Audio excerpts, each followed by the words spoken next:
Okay, so we're at video part 2 on World War One.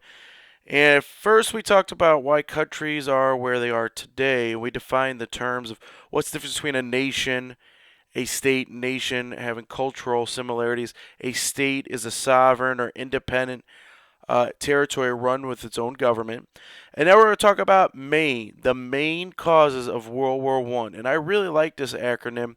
And I also like the acronym MANIA. And acronym are letters that stand for other words that coming together mean something.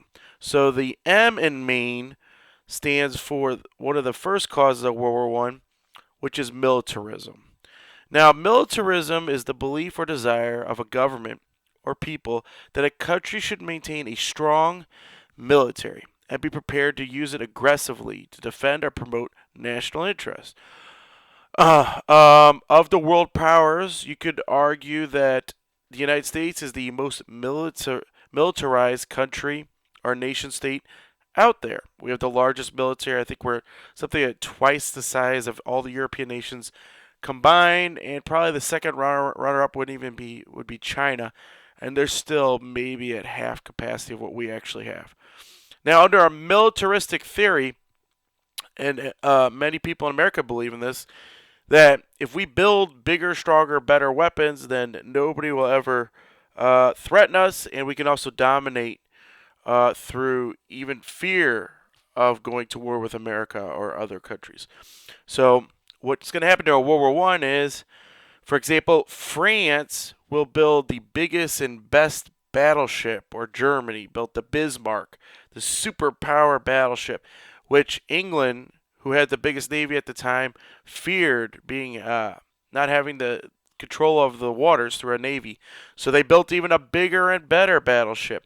And you can imagine that this goes across the board through battleships and ships and having more men in your army to better weapons. And of course, the machine guns and guns themselves are becoming more advanced. The A stands for alliances. And we'll go more into that, but alliance is just an agreement between governments to fight together against any threat. It's signed usually through a treaty, and we make an agreement.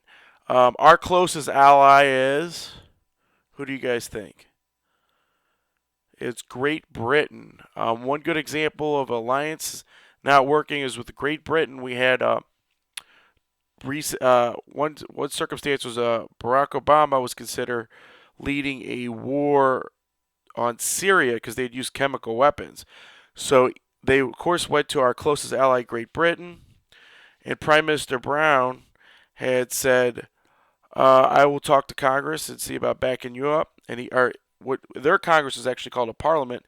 Went to Parliament. They said no. They shot down the Prime Minister of Britain, and that came back to Barack Obama and the U.S. government and the executive branch, and they said, "Oh, well, maybe we shouldn't go into Syria alone if we're not going to get support from our allies." And we saw that they did start backing it down and saying that if the weapons were turned over, we would not declare war, invade, or attack the Syrian government. Now, the next one, what do you think the I stands for? We already talked about colonization and colonialism, but what is the I? What is that all called? And that's called imperialism. So put imperialism on the left-hand side and the definition on the right. Imperialism is the economic and political dominance of a strong nation over a weaker nation. So, as we said before, the big powers were Italy, Germany. Great Britain was the empire where the sun never sets. The French had huge uh, territories. They were much more militaristic, and that's going to play a role in American history later on. We talk about Vietnam. The French had control of Vietnam, and America would get involved in that, and that would lead to the Vietnam War. And then the N stands for, as we can guess, nationalism. Now we understand what a nation state is. Somebody that's nationalistic, or they believe in nationalism.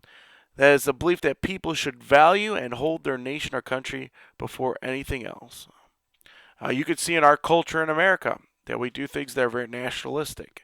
The Olympics in Sochi, where they have red, white, and blue flags all over them. They're representing our best athletes. We have to beat the other countries. We have to be the best. That's nationalism. You could see Through nationalism, we pledge allegiance to our flag, our nation, one nation.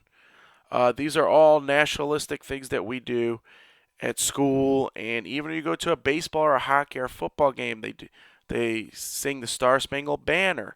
That's showing nationalism. They pay respect to the troops, the men and women that serve our country. And the men and women that serve our country tend to be incredibly nationalistic because they're willing to make the ultimate sacrifice. So with these main causes, you've got militarism, alliances is the A, the I is imperialism, and nationalism. And if you can remember that, you're in very good shape and understand the causes. The last one I would like to add to that would be assassination. I also like the acronym M.A.I.N. So militarism, alliances, nationalism, imperialism, and assassination. But we're going to go more into that because that's going to get pretty complicated. We'll understand how that works. Okay, so let's talk about how colonization starts and the imperialism. So through imperialism, what it really is going to start, a lot of imperialism is going to really explode with Columbus colonizing Spain, for Spain coming to Bahamas, Hispaniola, Haiti, Dominican Republic, Puerto Rico, Cuba, Honduras. So Columbus comes to the quote-unquote New World, even though there were indigenous peoples are already here, and they're going to make an agreement with the second big power that's going to come over quickly is Portugal, and they're going to split Latin America into two pieces. As you can see, the purple is going to be Portuguese, and the red is going to be Spain. The other colonial powers like the French are going to come and British are going to come later. And of course, you know that the British are going to take a lot of North America and the 13 original colonies. Okay. Now moving on, let's look at Latin America, and you can see that it's cut up. The yellow on your west side of the map is the Spanish, and the green side is the Portuguese. And then you can see there's a little bit of British in the purplish color, and then there is some French. Like when I went to Haiti, they speak Creole, which is a form of French. The French had colonized Haiti, and it's just they were very ruthless to the Haitians. And under colonization, you have to understand is what you do is you take over this weaker territory. It might have no strong military, and what you do is you're taking everything out of their colony.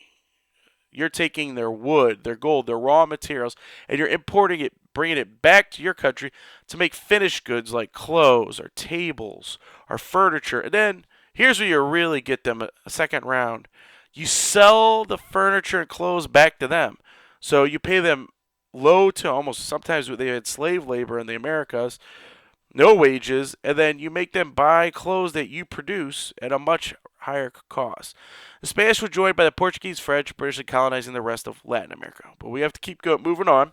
Now we're going to talk about North American. Spanish and French and the British would colonize North America.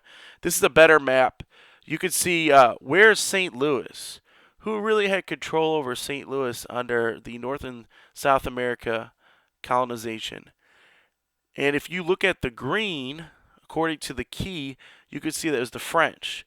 So we are called St. Louis, which is in honor of Louis XIV, the great king of France, who we're going to actually look at his palace of Versailles, which is where the end of the World War I is going to be signed. All right, so the next big territory that really gets cut off and that everybody kind of rushes to cut up is Africa. Still today, many people don't understand why is Africa the poorest continent on the earth when it's so rich in resources? Still one of the biggest producers of oil and gold in the world. Well, again, if you understand how colonization works, when you cut up Africa, and Africa was almost completely controlled, as you can see on the map, by all the European powers and did not controlled by its own countries, what's going to happen is, in effect, you're going to see that all those resources are going to be exported or sent to European nations, and they become rich off this. And then by the time that they leave in the 1950s or after World War II, we'll learn about it. There's not a lot left, and there's a lot of disorder, and the governments are in disarray, which means they're not organized well or chaotically. So Spanish, French, and Portuguese, and Italians, and British would also colonize Africa, and you can see I talked about earlier the French had Western Africa, still today involved in that area. They speak French. What language do they speak in South Africa? If you guessed British, you guessed right. All right, so here we go. So here's the Middle East and South Asia and Southeast Asia, and this territories are all cut up. The British are going to take the Mid East with the oil resources. They're also going to take India. We'll talk about that later. We talk about civil rights movement and the influence of Mohandas Gandhi in India on the American civil rights movement. You see the French have Vietnam, Laos. That's in Southeast Asia, so you go south into east on Asia. Okay, so now we've looked at the imperialism. Let's look at how World War II. What's the final event that just changes everything? And this is the event that breaks the camel's back. Again, define nationalism because that's key to this. Nationalism is a feeling of intense pride of one's homeland and become a powerful idea in Europe. So this man on the right-hand corner is not really important historically in terms of a lot of power or he had a big impact on the world. But what happens to him changes everything. His name is Franz Ferdinand. And you could see Austria on the map, and that's actually him and the princess getting into their car for the parade in Sarajevo, which is in now Serbia. So on June 28th, 1914, Archduke Franz Ferdinand of Austria was assassinated. And his assassination is just going to set off World War One. We're going to go more into details on this in the next video. I'm going to tell you the story. But I want you to remember how imperialism plays a role in this.